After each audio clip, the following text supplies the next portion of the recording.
Channel. Hari ini kami mendatangi kediaman Bapak Greg Hambali, seorang peneliti dan penangkar tanaman hias. Sebenarnya bukan cuma tanaman hias, tapi juga tanaman bunga. Nah, kali ini kita akan ngobrol dengan Pak Greg perjalanan beliau menekuni aglonema, karena Pak Greg ini dikenalnya dan cover di dunia tanaman hias sebagai seorang midas. Jadi Pak Greg ini sangat mahir sekali untuk menciptakan aglonema jenis baru yang berwarna cantik dan juga sesuai dengan selera masyarakat, ya, bukan cuma orang Indonesia tapi juga mancanegara. Nah, langsung aja kita ngobrol dengan Pak Greg kembali. Halo Pak Greg, selamat siang Bapak. Apa kabar Pak hari ini? Baik-baik, terima kasih. Terima kasih ya, tadi kita sudah diajak jalan-jalan oleh Bapak untuk melihat koleksinya di greenhouse. Nah Bapak, kami pengen ngobrol dengan Bapak mengenai aglonema. Pada September kemarin, Pak Greg ini merilis aglonema baru namanya Golden Hope. Nah, dengar-dengar butuh waktu sampai berpuluh tahun ya Pak untuk merilis Golden Hope. Nah, boleh Pak diceritakan mengenai Golden Hope-nya? Oh, Golden Hope sendiri adalah silangan akhir dari di sini silangan aglonema yang memanfaatkan di sini sifat-sifat yang ada pada aglonema yang dari asalnya itu dari Filipina. Jadi aglonema commutatum tricolor yang telah kami silangkan dengan aglonema xenophyllum. Dan hasilnya itu kemudian itu kan kami silangkan antar sesamanya, dan salah satu variannya ketika disilangkan dengan aglonema commutatum tricolor yang kemudian itu muncul adalah sebuah kejutan, karena sebetulnya silangan yang memanfaatkan aglonema xenophyllum itu adalah silangan yang daunnya ramping-ramping, dan mestinya sifat ramping itu bisa nampak di turunannya setelah disilangkan dengan aglonema rotundum. Tapi yang ternyata justru sifat dari aglonema rotundum inilah yang lebih dominan, sehingga kemudian itu sosoknya bisa kita lihat seperti pada tanaman aglonema Golden Hope yang kemudian itu tadi kita maksudnya shoot ya. Nah, itu di situ. Kalau untuk respon masyarakat sendiri tentang lahirnya Golden Hope seperti apa Pak? Yang jelas mereka sangat antusias. Meskipun dalam kondisi COVID seperti sekarang, jadi itu dengan adanya pembatasan-pembatasan yang kemudian itu di sini membuat kemudian itu di sini boleh karena gerakan-gerakan kita harus lebih dibatasi sehingga tidak memungkinkan berjangkitnya di sini COVID. Toh tetap animo ataupun minat orang untuk datang dan hadir di sini untuk mendapatkan tanaman yang mereka nantikan itu tetap tidak terganggu jalannya. Boleh diceritakan mungkin kenapa dinamakan Golden Hope Pak? Ya, Golden Hope itu adalah nama yang sebetulnya kami dapatkan dari kemudian itu saudara atau Mr. Tat Joo Ho yang merupakan presiden dari Singapore Gardening Society, dan kebetulan waktu itu dia kemudian itu wow, sangat terpesona, terperangah melihat kecantikan dari tanaman yang kita akhirnya dia katakan ini tanaman ini sangat layak sekali dengan kalau dia kemudian itu kita panggil Golden Hope. Dan salah satunya tentu yang sebelum itu yang namanya kemudian itu Lotus Delight, itu juga dua nama yang dia berikan, karena kemudian itu wah, kami sudah katakan kehabisan di stok nama nih, udah itu. Nah, kemudian itu bagaimana kalau John, kemudian itu John Tan, ini ke nama kependekan atau nickname dari Tan Joo Ho ini, kalau kamu yang beri nama. Oh ya, oke, itu akan bagus kalau dikasih nama Lotus Delight karena yang satunya lagi Golden Hope. Wow, betul. Kemudian oke, kalau gitu kita pakai nama itu dah untuk kemudian tuh di sini pengembangannya nanti. Oh, baik. Bapak, saya pengen tahu pendapat Bapak sebagai seorang yang sudah lama banget menekuni aglonema. Saat ini kan aglonema kembali naik daun Pak, setelah tahun 2007 dan 2008 booming. Sekarang booming lagi. Nah, bagaimana menurut pendapat Bapak, fenomena seperti ini menyenangkan atau malah memberikan efek negatif? Tentulah ini satu fenomena yang muncul karena kan orang kemudian itu suka akan sesuatu yang baru. Dan itu sifat manusia itu ingin lihat sesuatu yang baru yang menyenangkan hatinya. Dan hortikultura bisa berkembang dan akan terus berkembang kalau yang baru-baru terus bermunculan. Jadi juga sama seperti juga di sini katakan tuh dunia mode, dunia kemudian itu juga katakan pikiran, itu kalau ada ide-ide baru itu bisa membuat kemudian itu di sini perkembangan baru ke arah yang tidak pernah kita pikirkan sebelumnya bisa terjadi.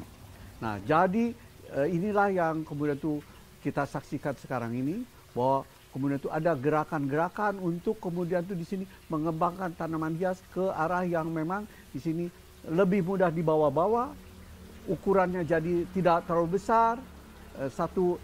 Di sini katakan tempat kecil saja bisa dipenuhi oleh aneka ragam varian-varian yang berbeda-beda, dan ini kemudian itu bisa dipenuhi oleh kelompok-kelompok aglonema. Sementara tanaman-tanaman jenis lain kalau tidak ukuran terlalu besar, jadi itu atau variasinya juga terbatas sehingga kemudian itu tadi satu tempat bisa kemudian itu cuma ada 1-2 tipe saja, sisanya kosong harus dipenuhi oleh tipe-tipe dari tanaman hias dari kelompok yang lain. Kalau menurut Bapak nih Pak, untuk aglonema sendiri, apakah sejauh ini pegiat tanaman hias atau pehobi tanaman hias terutama aglonema sudah mengalami kemajuan untuk selera, mungkin seleranya sudah berubah, atau dari segi teknologi mereka sudah banyak nih yang menguasai teknologi, misalnya budidayanya jadi lebih gampang. Bagaimana Pak menurut Bapak? Saya kira memang kemudian itu kan karena di sini lebih banyak lagi yang kemudian itu mereka bisa akses, otomatis jadi kemudian itu juga animo masyarakat juga atau minat masyarakat juga tentu berkembang karena mereka lihat, wow, ternyata kemudian itu lebih banyak lagi ya varian-varian yang mereka bisa jumpai di pasaran, karena tadi lebih banyak lagi yang kemudian itu sudah katakan didatangkan atau juga dikembangkan sehingga mutasi-mutasi juga yang baru bermunculan. Nah, jadi itu di sini kemudian itu membuat masyarakat, oh kalau kita beli aglonema yang ini, ternyata kemudian itu muncul mutasinya yang bisa misalnya membawa aglonema yang bermutasi ini jadi sangat dicari orang. Itu membuat kemudian itu orang yang mendapatkan mutasi ini di nursery-nya tentu akan dilimpahi, boleh katakan tuh, keberuntungan. Iya benar. Bapak, kalau menurut Bapak nih Pak, dahulu kan kita sering dibanding-bandingkan dengan Thailand. Ibaratnya Indonesia sama Thailand itu seakan bersaing ya untuk dunia tanaman hias. Aglonema pun demikian. Nah, untuk saat ini kondisinya seperti apa Pak? Apakah pasokan aglonema di tanah air ini sudah mencukupi sehingga sudahlah tidak perlu kita impor lagi, atau belum nih mencukupi baik dari jumlah ataupun jenisnya, jadi bolehlah kita mendatangkan dari luar, dari saingan kita dari Thailand misalnya. Nah, seperti apa Pak kondisinya saat ini? Ya, kita harus mengerti dulu, persaingan itu bagus. Jadi selama persaingan itu sehat, dalam arti persaingan yang positif membuat kemudian itu orang lebih bergairah untuk maju.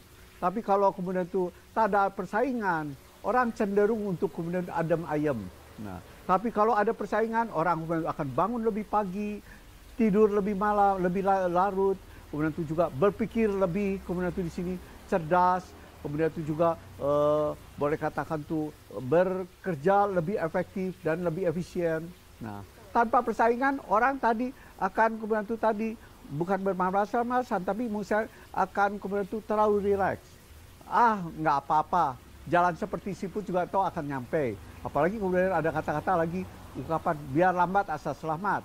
Sekarang tidak begitu, lambat, cepat, tepat, dan selamat. Jadi itu harus cepat, harus tepat, dan harus selamat. Ini ketiga elemen ini sangat penting. Dan kemudian itu jadi kalau tepat, jadi akurat, itu sangat penting. Kemudian itu cepat, ya karena kita tidak bisa menunggu. Waktu bergerak cepat. Jadi itu tadi cepat dapat, lambat ketinggalan. Sudah tidak zamannya lagi kita pakai pakai Sado atau Delman. Sekarang sudah zaman pakai mesin turbo. Nah, mesin turbo itu jadi harus dikendalikan secara cerdas, harus kemudian kita di sini juga terampil, sebab di sini meleng sedikit bisa bencana yang terjadi. Nah, jadi di situ kita perlu kemudian itu juga di sini katakan tadi kejelian untuk kemudian berhati-hati. Sebab tadi unsur selamat jangan sampai dilupakan. Sebab apa gunanya cepat? Apa gunanya juga tepat? Kalau tidak selamat. Selamat itu juga harga mati. Seperti Republik ini harus selamat. Nah, jadi logikanya jalan kemudian itu katanya negeri ini bisa selamat. Nah, saya kira memang itu yang harus diutamakan. Oke, baik Bapak. Kami juga tahu kalau Bapak bukan cuma menghilangkan aglonema, tapi ada juga banyak tanaman. Tapi apa sih Pak yang membuat Bapak jatuh cinta sama aglonema sehingga karyanya paling banyak adalah aglonema yang berkarakter menarik? Ya. Kenapa Bapak jatuh cinta, Pak? Waktu awal tahun 80-an di Ancol ada kemudian itu di sini pameran flora yang salah satunya diorganisasi oleh Ibu Endah Yamin. Nah, Ibu Endah Yamin mungkin saya kira apa beliau masih hidup atau sudah almarhum saya belum dapat kejelasan. Tapi yang jelas kemudian itu pada saat itu Ibu Nus Sudiono dari kalau tidak keliru Florasari yang di Lebak Bulus. Kemudian waktu itu memamerkan kemudian itu satu tanaman baru yang kemudian itu didatangkan dari Filipina. Jadi Aglonema commutatum tricolor. Yang waktu saya lihat, wow, ada luar biasa, ada tanaman seperti itu. Yang kemudian corak daunnya begitu bagus, kemudian itu tangkai daunnya warna pink. Jadi itu warna merah jambu. Wah, kata saya luar biasa. Nah, waktu itu saya pikir saya harus coba punya, udah itu. Karena kemudian itu tanaman yang menarik. Nah, waktu itu saya dapatkan dari teman saya namanya Fajar Marta almarhum, sekarang sudah almarhum, yang kemudian itu juga merupakan kolektor, juga pecinta tanaman hias dan juga ikan-ikan hias. Nah, waktu itu saya dapatkan dari beliau, udah itu kan. Jadi di sini anakannya, terus kemudian itu juga rotundumnya saya dapatkan dari saudara Aryono dari Aditya Nursery. Nah, saudara Pak Aryono juga, Pak Aryono sudah almarhum. Nah, yang waktu itu kemudian itu banyak mengembangkan jenis-jenis kaktus dan jenis-jenis tanaman kemudian itu yang waktu itu menarik bagi dirinya. Jadi sejak 1980 ya Bapak mulai jatuh cinta sama aglonema. Ya. Nah, dulu itu kan orang suka dengan aglonema yang warnanya ngejreng-ngejreng nih Pak. Nah, sekarang juga orang suka dengan aglonema yang berdaun hijau.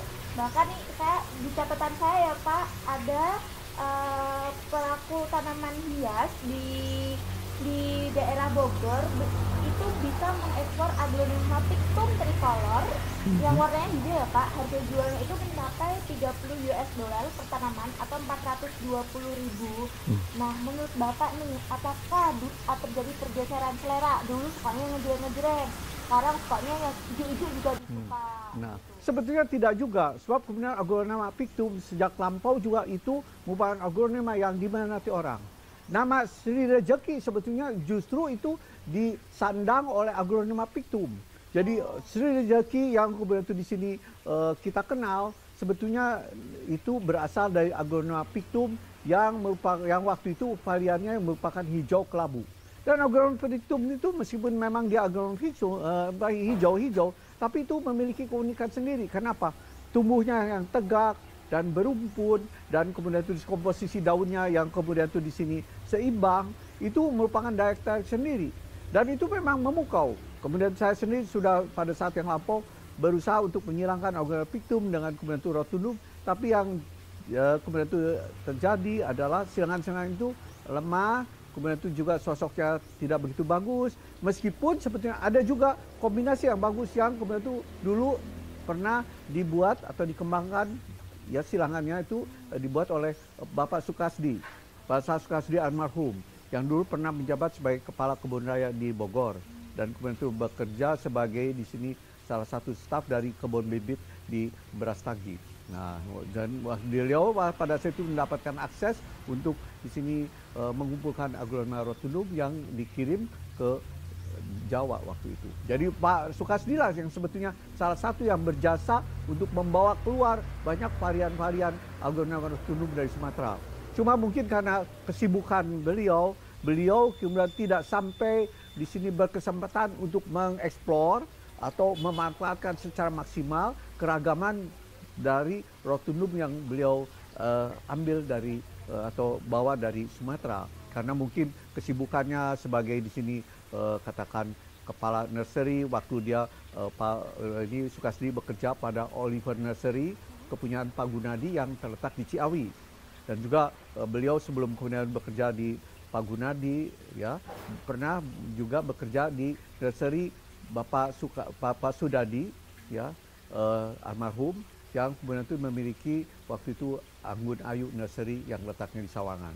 Dan beliau-beliau inilah yang kemudian itu justru membantu ya Pak Gunadi, Pak Sudadi yang membantu di sini pengembangan atau kemudian itu pembanyakan rotundum sampai kemudian itu di Bogor ini jadi banyak. Sudah itu ada lagi juga Dr. Purbo yang mencoba program persilangan rotundum, tapi karena juga kesibukannya dan keterbatasannya bahan indukan dari sisi lain selain rotundum, jadi kemudian itu akhirnya di sini boleh katakan tuh kesempatan itu akhirnya dimanfaatkan oleh kami di sini. Berarti sebenarnya aglonema itu memang bukan cuma yang warna-warni Bukan. saja yang Ya, cantik, betul. tapi yang hijau pun cantik ya Pak ya. Asal kita Ya. tahu tanaman itu tuh kelebihannya ada di bagian mana, di Benar. warnanya. Kalau dirawat juga tetap cantik ya Pak, Ya meskipun betul. hijau. Ya. Nah kemudian itu ada aglonema ciput. Aglonema ciput itu silangan antara aglonema tadi ini pictum dengan rotundum yang dibuat oleh Pak Suraso almarhum juga. Nah jadi waktu itu di Bogor sebetulnya ada waktu itu selain saya ada penyilang lain yang bernama Pak Sukasdi dan Pak Suraso yang dua-duanya adalah mantan juga di sini pegawai kebun raya. Sama seperti saya juga pernah di sini menjabat sebagai pegawai kebun raya itu pada fase tahun 80 pada periode tahun 81-82. Oh iya Bapak, seorang petani di Bogor juga berhasil untuk melakukan kultur jaringan. Kultur jaringan yang dikultur jaringankan kalau nggak salah yang sudah diekspor juga adalah pictum juga. Nah, menurut Bapak gimana sih Pak? Petani sekarang udah pinter-pinter nih Pak, mereka sudah bisa untuk bikin laboratorium kecil memproduksi aglonema via kultur jaringan.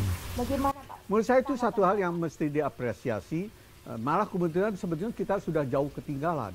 Kita tuh sebetulnya harus bisa mulai itu malah kemudian tuh 10 atau 20 tahun yang lalu sebetulnya. Di Thailand itu kultur jaringan itu sudah merupakan di sini kegiatan dapuran boleh katakan. Mereka di sana mengembangkan ini kultur jaringan secara serius. Jadi bukan cuma perusahaan besar yang memiliki fasilitas laboratorium untuk memperbanyak tanaman dari kultur jaringan, tapi juga banyak di sana nursery kecil, nursery yang kelasnya rumahan yang memiliki di sini laboratorium sederhana yang berupa mungkin dapur yang mungkin diintegrasikan dengan dapur masak makanan. Dan itu ternyata bisa berhasil karena apa? Didukung oleh fasilitas yang dikembangkan oleh pemerintah dan juga pihak swasta yang di Thailand. Mereka jadi bisa mendapatkan media yang sudah jadi, yang tinggal kemudian langsung pakai.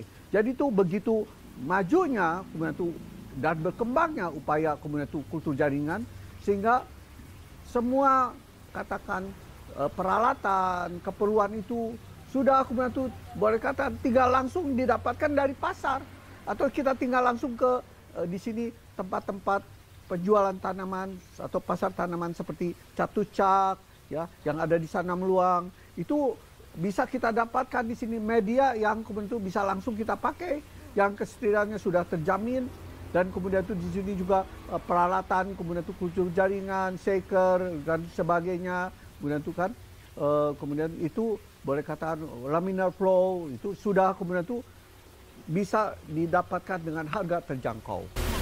Tadi kan baru mengatakan kalau kita itu ketinggalan. Betul. Itu udah mulai 20 tahun lalu. Paling tidak. Nah, bagaimana sih Pak? Apa ada saran nggak sih Pak buat kami para generasi muda nih kan udah ketinggalan 20 tahun nih. Gimana caranya untuk mengejar ketertinggalan itu Pak? Nah, ketertinggalan itu cuma bisa dikejar dengan kemudian itu kita katakan fokus, kemudian itu juga tadi kejelian melihat kemudian itu di sini katakan cara-cara pemecahan masalah. Jadi kita carikan kemudian itu solusinya apa nih kalau sampai terjadi seperti itu. Tinggal kita lihat, datangkan juga dari Thailand kalau bisa. Dalam arti di sini peralatannya kita bongkar, kita periksa. Zaman sekarang tuh kan udah bukan satu rahasia lagi bahwa kita bisa maju dengan mempreteli kemudian itu alat-alat yang ada, kita lihat kemudian itu bagaimana komposisinya, komponen-komponen apa yang diperlukan, sudah gitu kita tiru. Soal tiru-meniru itu kan sekarang sudah bukan lagi satu hal yang kemudian tuh di sini katakan tabu.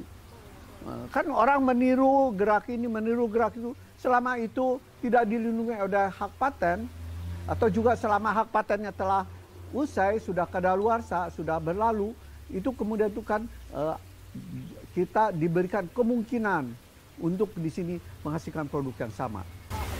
Bapak terakhir, apa pesan Bapak untuk sahabat Trubus yang mulai menggemari dunia tanaman hias dan mulai jatuh cinta pada aglonema, biar mereka tetap setia seperti Bapak, ada saran ya? Silakan Pak.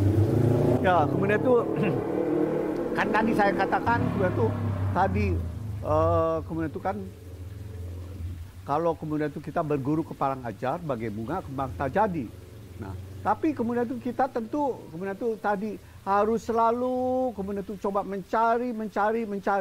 Kan sama tadi dikatakan kemudian itu kan berguru ke parang ajar. Kan sebetulnya itu kan sebenarnya pantun dari kemudian itu di sini mungkin dari Minang yang kemudian itu mengatakan kan berburu ke padang datar mendapat rusa belang kaki, berguru ke parang ajar bagi bunga kembang tak jadi. Nah, maksudnya apa? Kita berburu dan berburu terus untuk dapatkan rusa yang belang kakinya. Rusa yang belang kakinya itu tidak mudah dicari karena rupa rusa biasa kemudian itu kakinya mungkin normal-normal saja tidak belang. Nah, jadi yang cari yang belang itu tidak mudah, karena itu kita harus kemudian itu di sini meluaskan wawasan. Belajar dan belajar lagi. Apalagi sekarang kemudahan belajar itu bisa didapatkan melalui internet.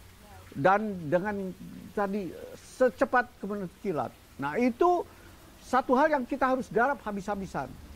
Jadi jangan kita ini sekarang tuh termangu.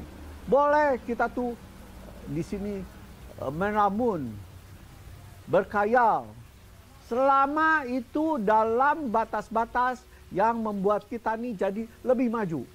Bukan menghayal hal-hal yang tidak mungkin kemudian kita realisasikan. Tapi kita menghayal untuk mendapatkan di sini, buat katakan tuh varian-varian, bagaimana kalau ini begini, bagaimana itu begitu. Dan itu kemudian itu kan imajinasi yang kemudian itu di sini kita miliki itu jadi berkembang lebih tentu hebat lagi, lebih bergelora lagi. Kita harus seperti kemudian itu di sini apa yang dikatakan oleh Pak Takdir Ali Sabana. Pak Takdir Ali Sabana mengatakan begini kan, hidup damai itu cuma di dalam kubur. Maksudnya apa? Kediaman cuma begitu saja itu di dalam kubur. Itu sudah kita tidak usah maksudnya perbincangkan lagi. Tapi yang paling penting sekarang itu hidup itu harus penuh gelora, penuh dinamika. Dan dinamika itu cuma kita dapatkan kalau kita di sini seperti batu karang yang digempur ombak. Nah, di tepi pantai jadi berdebur-debur, dan itu yang membuat kita ini hidup dengan penuh gairah yang tinggi, sehingga kita di sini hidup dengan penuh semangat, hidup dengan kemudian itu penuh antusiasme, sehingga apa-apa yang kita sentuh ikut juga mendapatkan di sini boleh katakan tuh ininya, boleh katakan tuh pengaruhnya, dalam arti jadi seperti kejutan listrik. Ikut tersengat. Nah, jangan ikut tersengat, jadi tuh ikut berkembang. Tersengat pikiran kita oleh hal-hal yang memukau, kemudian tuh kita jadi kemudian tuh tidak tinggal diam. Kita jadi restless, mencari dan mencari. Nah, jadi bagai burung yang terbang tinggi. Nah, itu mencari dan mencari. Sampai batasnya itu cuma kemudian itu tadi tepi-tepi alam semesta. Ya. Baik, terima kasih Pak Greg untuk obrolan siang hari ini. Sahabat Trubus, demikian obrolan kami dengan Pak Greg Hambali, seorang peneliti, penangkap dan juga penghasil beragam tanaman hias yang berkarakter menarik termasuk aglonema. Jangan lupa untuk selalu mengingat pesan Pak Greg untuk fokus dan terus mencari agar mendapatkan kalau kita bisa jadi penyilang biar kita terus mendapatkan tanaman yang sesuai dengan apa yang kita mau. Terima kasih Pak Nur.